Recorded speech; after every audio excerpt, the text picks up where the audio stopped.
चलिए सभी दोस्तों ध्यान दें कि कल हम लोगों ने स्वर के बारे में जानकारी हासिल किया कि स्वर मात्रा के साथ कितने होते हैं, चौल स्वर कितने होते हैं, संस्कृत में स्वर कितने होते हैं, यानी वगैरह वगैरह। हमने प्लुत स्वर भी पढ़ा, हर्ष स्वर भी पढ़ा, बहुत सारे स्वर के बारे में जानकारी किया और उम्मीद है कि आप लोगों को समझ जरूर आया होगा। तो आज हम कहाँ तक पढ़ के छोड़े थे? कुल स्वरों के प्रकार। कुल स्वरों के प्रकार। स्वर, दीर्घ स्वर, प्लुत स्वर हो गया। अच्छा, तो चलिए अब हम लोग शुरू करते हैं उच्चारण के आधार पर। नहीं, हमें पढ़ना होगा पहले मात्रा के आधार पर स्वर, ठीक है? मात्रा के आधार पर स्वर, ठीक है? अब मात्रा के आधार का मतलब क्या है? यानी स्वरों में मात्रा होती है, किसी में एक मात्रा होता है तो किसी में दो मात्रा होता है। जैसे हम लोग जब स्वर पढ़ते हैं उसमें मान लीजिए छंद पढ़ते हैं, छंद होता है ना, यानी एक मात्रा जो होता है, ठीक है, उसमें एक मात्रा ऐसे होता है और दो मात्रा ऐसे होता है। आ रहा है इस तरह से? तो लिखेंगे मात्रा के आधार पर दो स्वर होते हैं, ठीक है? नंबर 1 बनाएंगे, नंबर 1 लिखिए ह्रस्व या लघु। ह्रस्व या लघु स्वर। लघु मतलब छोटा और ऐसे बनाया जाता है, समझ रहे हैं? लिखेंगे थोड़ा सा इसमें,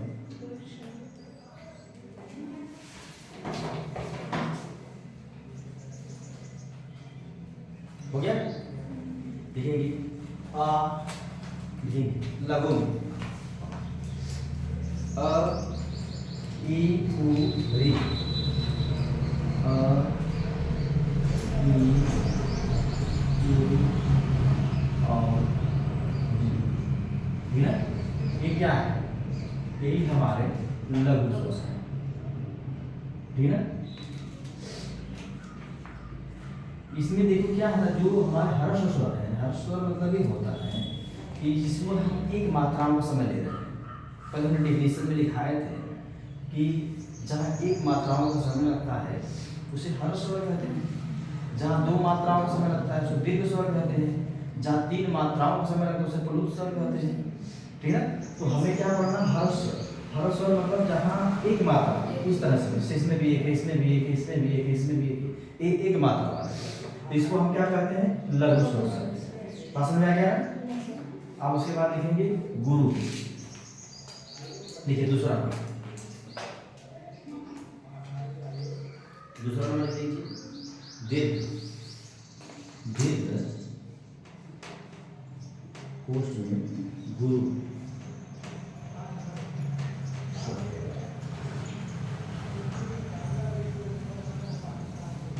ठीक है?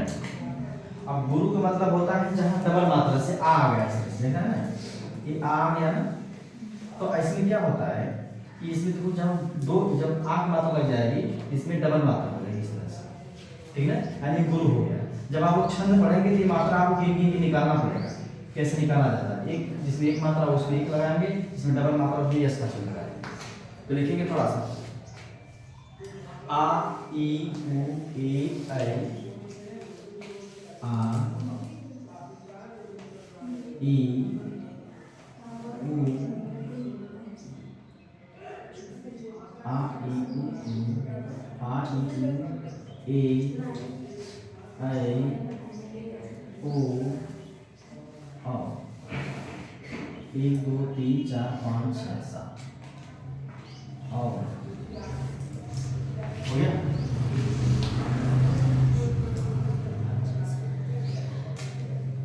कितने हो गए? 7 4 11। आ गया ना? इसमें चिन्ह कैसे लगता है? ऐसे लगता है, जहाँ डबल मात्रा होगी ऐसे ऐसे लगता है, ठीक है?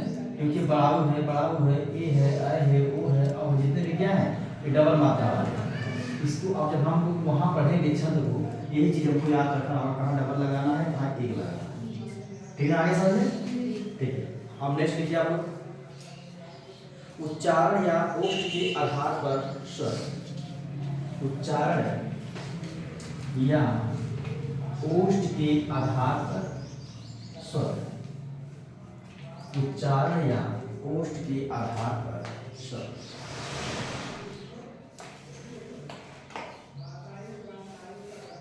उच्चारण या ओष्ठ के आधार पर स्वर। यानी जब हम बोलते हैं, उच्चारण करते हैं, तो उसी आधार पर हमारे स्वर कितने टाइप के होते हैं। ठीक है, तो लिखेंगे 2 टाइप। कितने टाइप होते हैं? 2 टाइप। यही सब आपसे पूछेगा डेफिनेशन कि कितने टाइप के होते हैं, कौन कौन से होते हैं। ठीक है, पहला लिखेंगे आवृत्तमुखी स्वर। आवृत्तमुखी स्वर। हेडिंग बनाएंगे नंबर 1, आवृत्तमुखी स्वर।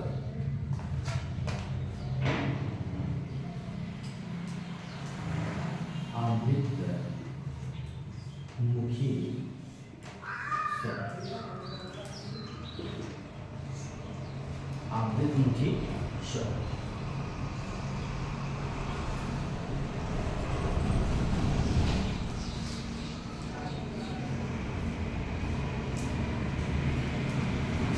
आवृत्तमुखी का मतलब ये होता है जिस स्वर का हम उच्चारण करें, ठीक है ना। वृत्त में क्या होता है? गोल, इस तरह से, ठीक है ना। कर जिसमें आ लग जाता मतलब गोल न हो, ठीक ना। आवृत्तमुखी मतलब ये हो गया कि जब हम किसी स्वर का उच्चारण कर रहे हैं तो उस दरमियान जो हमारे होठ है वो वृत्त के आकार में नहीं हो पा रहे हैं, उसको हम क्या कहेंगे? आवृत्ति स्वर। हो गया ना, यानी क्या आवृत्तमुखी स्वर। यानी जिस उच्चारण हम कैसे कर रहे हैं, जैसे आ, अ, ई, इसका है ना, तो इसमें क्या हो रहा है कि हमारे जो होठ है गोलाकार रूप में नहीं आ रहा है, तो क्या हो गए? आवृत्तमुखी स्वर। लिखिए एक लाइन, जिन स्वरों के उच्चारण में, जिन स्वरों के उच्चारण में, जिन स्वरों के उच्चारण में ओष्ठ गोलाकार, ओष्ठ गोलाकार या आवृत्तमुखी या आवृत्त नहीं होते हैं,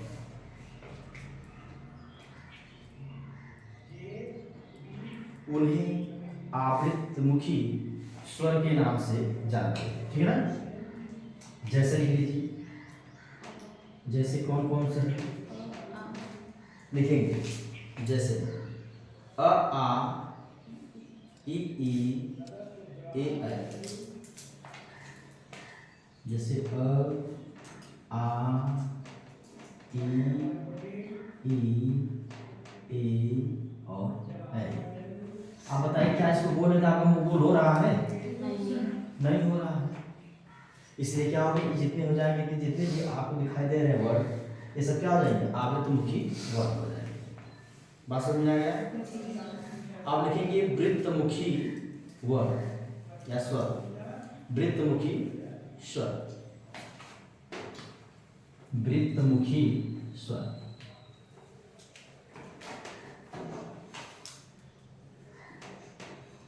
वृत्तमुखी स्वर यानी जिस स्वर का उच्चारण करने में हमारे जो ओष्ठ है वो गोलाकार की आकृति ले ले रहे हैं, उन्हें हम क्या कहेंगे?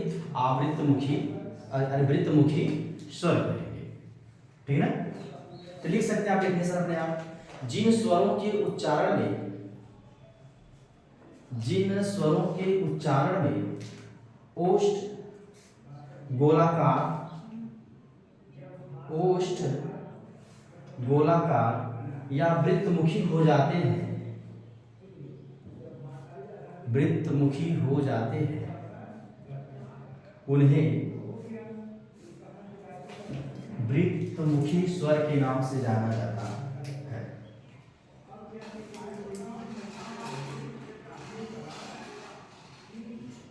जैसे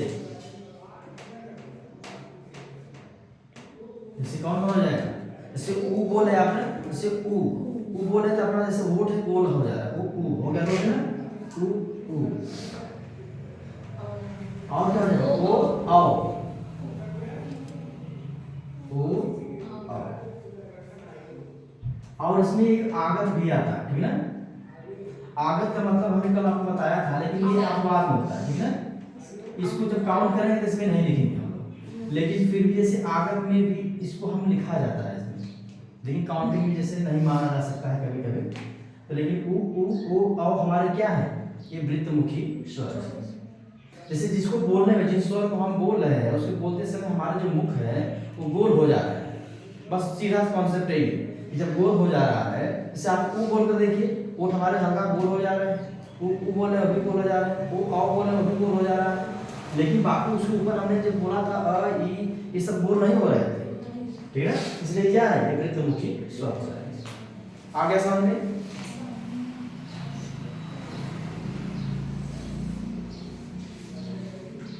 आप लिखेंगे नेक्स्ट हेडिंग, मुख खुलने या मुख बीवर के आधार पर स्वर। मुख खुलने या मुख बीवर के आधार पर स्वर। मुख खुलने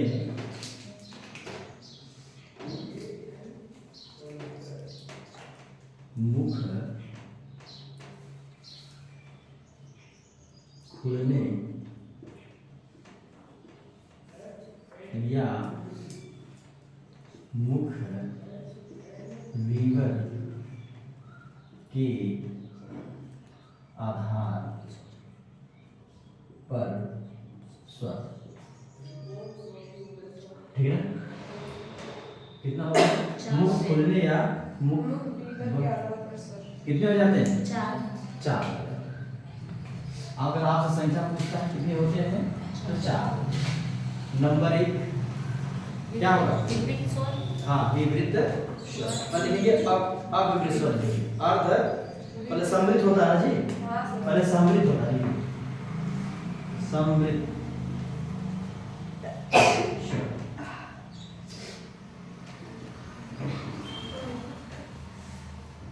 हो गया ना। देखिए समृद्ध का मतलब क्या है, जिन स्वरों का, आप देखिए उसी हिसाब से हल्का हल्का सा थोड़ा बड़ा इधर उधर बदला हुआ है। क्या, जिन स्वरों को हम उच्चारित करते समय हमारा मुख बंद के लगभग होता है, ठीक है ना, उन्हें हम क्या कहते हैं, समृद्ध स्वर, ठीक है ना। लिखेंगे डिफिनेशन थोड़ा सा,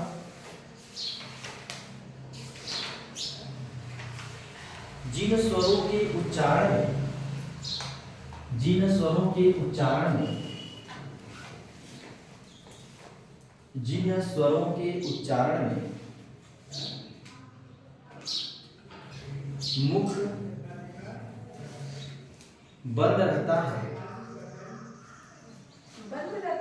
हाँ लगभग बंद रहते हैं, बंद नहीं लिख सकते, कोई दिक्कत नहीं है, लगभग हो जाएगा, जहाँ 90% तक लग जाएगा, लगभग मान ली बंद ही रहता है, पूरी तरह से बंद होकर नहीं बोल पाएगा, ठीक है। जिन स्वरों के उच्चारण में मुख बंद रहता है उन्हें समृद्ध स्वर कहते हैं, उन्हें समृद्ध स्वर कहते हैं। हो गया ना। जैसे ई होता है, ऊ ई होता है नहीं सर, देखिए जैसे भी ई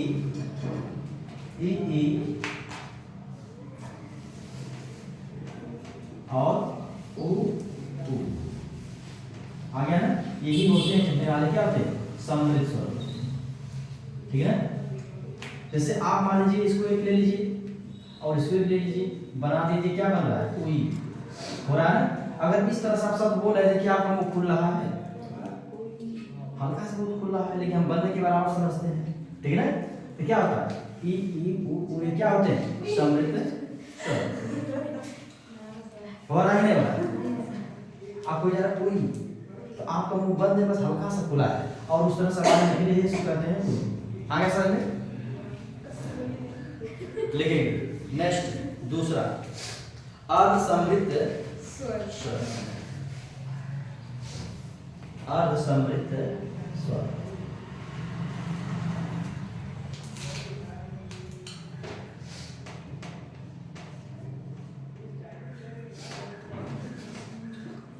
अर्ध समृद्ध स्वर, अर्ध समृद्ध स्वर से आशा ये है कि अब मुंह क्या करेगा, आधा खुल जाएगा।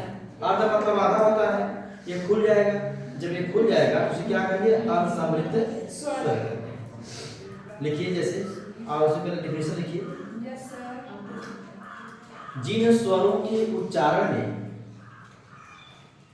जिन स्वरों के उच्चारण में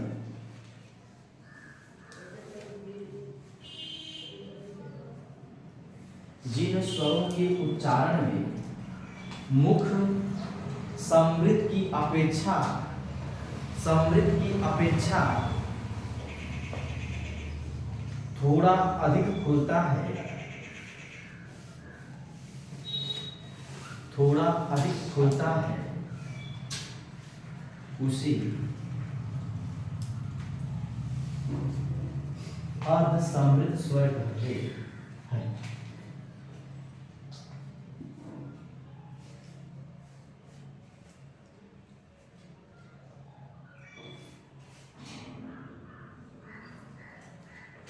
कौन सा हो जाएगा, ए और ओ। हो गया ना। यस। ये क्या हो जाएंगे, अर्ध समृद्ध, यानी उसकी अपेक्षा जो हमने समृद्ध पढ़ा था उसकी अपेक्षा थोड़ा से मुंह ज्यादा खुले हैं। अगर हम इसको भी मिला दें तो एक शब्द बन जाता है ओए। देखो अगर ओए भी आप बोल रहे हैं कि आपका पूरा मुंह खुल रहा है कि नहीं, तो यानी अगर हम इसको नहीं याद कर पा रहे तो ओए याद कर लेंगे तो समझ जाएंगे वो और ये होता है। बात समझ आ गया ना, क्या ओए ओए हो गया कि नहीं।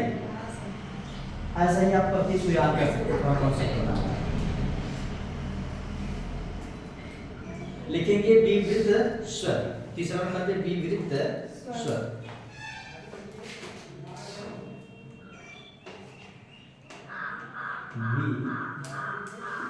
विवृत स्वर।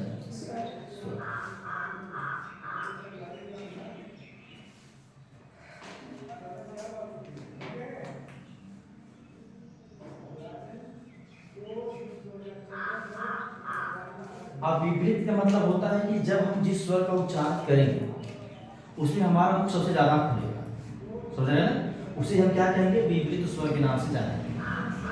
तो थोड़ा सा एक पॉइंट आप लिख लीजिए। जिन स्वरों का उच्चारण करते हुए, जिन स्वरों का उच्चारण करते हुए मुख सबसे अधिक खुलता हो, मुख सबसे अधिक खुलता हो, उसे विवृत स्वर के नाम से जाना जाता है, उसे विवृत स्वर के नाम से जाना जाता है।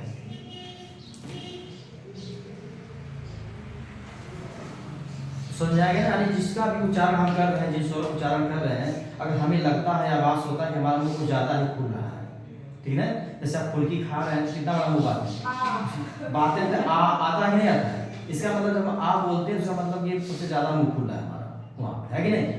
तो लिखेंगे जैसे, जैसे क्या हो जाएगा, आ हो जाएगा, ठीक है ना, सबसे बड़ा ऐसे खुलता है ना। Yes sir. हाँ, ये हमारा क्या हो जाएगा, विवृत स्वर। अब लास्ट लिखेंगे चौथा नंबर, अर्ध विवृत स्वर। अर्ध विवृत स्वर, अर्ध विवृत स्वर। अर्ध मतलब है कि इसकी अपेक्षा आधा खुलेगा, जो विपरीत था उसमें आधा खुलेगा, ठीक है ना। तो थोड़ा सा डेफिनेशन आप लिख लेंगे। जिन स्वरों का उच्चारण करते समय, जिन स्वरों का उच्चारण करते समय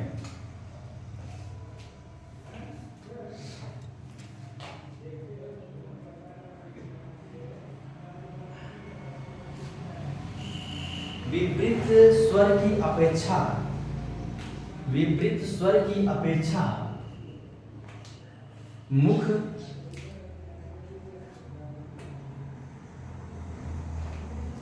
थोड़ा कम खुलता है, थोड़ा कम खुलता है, उसे अर्ध विपरीत स्वर कहते हैं।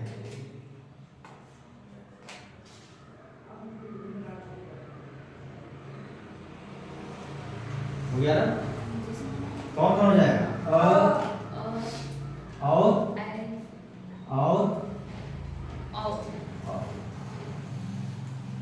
यही हमारे सब क्या होते हैं? अर्ध विपरीत स्वर। आगे समझ में? यानी इसमें आगत भी आता है, लेकिन लिख दिया जाता है आता है, ऑफिस लिखते हैं। आगत का मतलब होता है फारसी शब्द है, ठीक है? आगत, हाँ उसमें भी आता है, जैसे आगत आ जाता है, ठीक है? ऐसे लिखा जाता है। जैसे हमें अंग्रेजी ऑफिसर लिखना है या ऑफिस लिखना है तो हम ऑफिस इस तरह से लिखते हैं। तो अगर हिंदी बना दिया, हिंदी वर्जन कर दिया जाए तो इसको कैसे लिखेंगे? ऑफिस लिखेंगे, ठीक है? ऑफिस। तो इसमें भी जब हम बोलते हैं तो इसमें थोड़ा हमारा क्या होता है? थोड़ा आधा ही बात समझ आ रहा है ना? तो इसको आगत को भी हम लिख सकते हैं, कोई वो बड़ी प्रॉब्लम नहीं, ठीक है? बात समझ आ गया? ठीक। अब आप लोग क्या करेंगे? वन लाइनर थोड़ा सा क्वेश्चन लिख लेंगे जो आपको काम करेगा, ठीक है? लिखिए, पॉइंट बना बना लिखिए, उसके बाद व्यंजन शुरू किया जाए। लिखेंगे अर्ध स्वर, अर्ध स्वर, अर्ध स्वर यानी संघर्षहीन जिसको बोलते हैं, ठीक है? संघर्षहीन आप लिख दे के संघर्षहीन कर सकते हैं।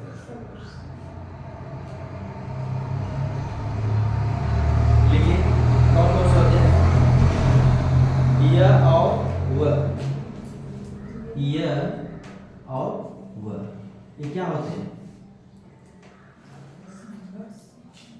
अर्ध स्वर की संख्या में इसको लिया जाता है, ठीक है? अर्ध स्वर भी अगर पूछ दिया जाए अर्ध स्वर कौन कौन से होते हैं, ये अर्ध स्वर भी आते हैं, ठीक है? हो गया? और लिखेंगे दूसरे नंबर पे कंठ स्वर, जो कंठ से बोले जाते हैं, कंठ स्वर कौन कौन से हैं बताइए? कंठ से बोले, देखिए कौन कौन बोले जाते हैं? अ आ, ठीक है? दो लिखिए, अ और आ।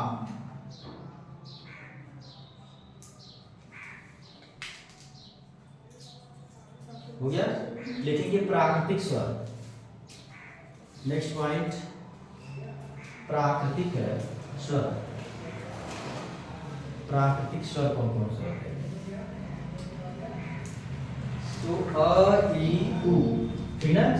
ये क्या होती है? अ ई उ, ये हमारे क्या होते हैं?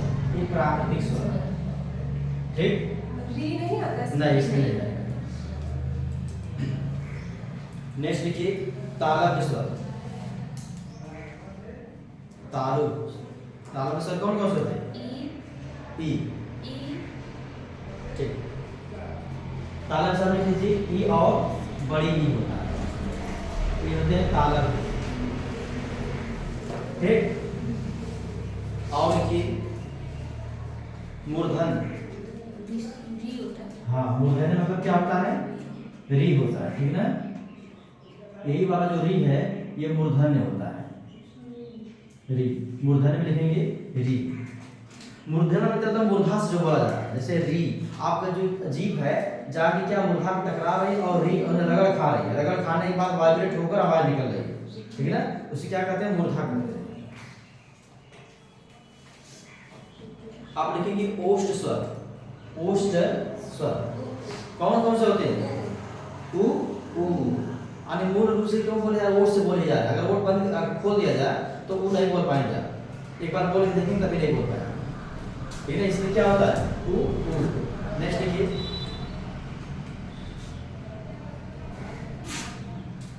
कंठ ओष्ठ स्वर। कंठ ओष्ठ तो दोनों से बोले जाते हैं, कंठ कंठ ओष्ठी स्वर। आप देखिए कौन कौन से होते हैं? कंठ आओ ओष्ठ जो बोला जाए, सर ओ और आओ। ओ और आओ, ठीक है ना, ओ आओ।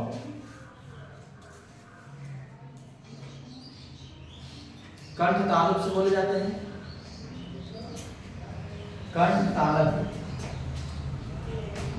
कंठ तालब ए आई जो कंठ से बोले जाते हैं और तालु से बोले जाते हैं, दोनों मिलकर बोले जाते हैं। बताइए कौन से है? सर ए आई ए और आई, ए आई, ठीक है ना, इस तरह से हो जाएगी। नेक्स्ट लिखिए, पूछा जाएगा उदासीन स्वर, उदासीन स्वर कौन होता है? अ, ठीक है, उदासीन कौन आ जाएगा? आ। ये राशि कैसे होता है? उदाहरण देखिए इसमें क्या है कि किसी न किसी में जो मात्राएं लग रही है, ये बेचारा जैसे जब मात्रा के साथ आप 10 पढ़ते हैं तो इसमें मात्रा है ही नहीं, उदासीन है सब कुछ, ठीक है। किसी मात्रा का प्रयोग नहीं किया। हाँ, और नेक्स्ट लिख लीजिए आप लोग, अपभ्रंश में कितने स्वर मौजूद होते हैं?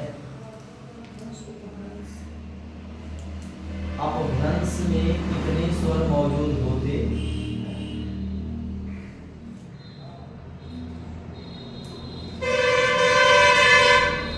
कितने होते हैं? 8 स्वर मौजूद होते हैं, ठीक है। अपभ्रंश में 8 स्वर मौजूद होते हैं। कौन कौन से लिख लीजिए? अ आ इ ई उ ए और ओ। अ आ इ ई, अ आ इ ई उ और ए और, ठीक है। 1 2 3 4 5 6 7 8 हो गया ना, यही होते हैं, ठीक। अब आपका जो स्वर वाला चैप्टर है वो समाप्त हो गया, ठीक। अब किसी को क्या इसमें दिक्कत है? अगर स्वर इतना भी आपको बढ़िया से पढ़ ले रहे हैं तो आप कोई भी एग्जाम दे रहे हैं जहाँ हिंदी आ रहा है तो स्वर से कोई क्वेश्चन नहीं छूट सकता, यानी मतलब बहुत नोटिस करके लिखवाया गया है कि नहीं कहाँ कहाँ से क्वेश्चन बन सकता है। ऐसा नहीं कि शॉर्टकट में शॉर्ट काम करवा दिया गया है, यानी बहुत डिटेल में आपको स्वर बताया गया है। और इतना डिटेल में है कि आपका जैसे यूपी टेट का आपको देना है, सी टेट का देना है, सुपर टेट का देना है, तो इसमें समझ लो कि कोई क्वेश्चन नहीं छूट सकता अगर इसमें बनने का क्वेश्चन, ठीक है ना। सर स्वर को जाति के आधार पर काटते हैं ना? तो बताया नहीं क्या नहीं वो बताया था ना जी, सजाती विजाती बताया था, है कि नहीं। आप लिखेंगे व्यंजन, आप शुरू करेंगे आप लोग व्यंजन।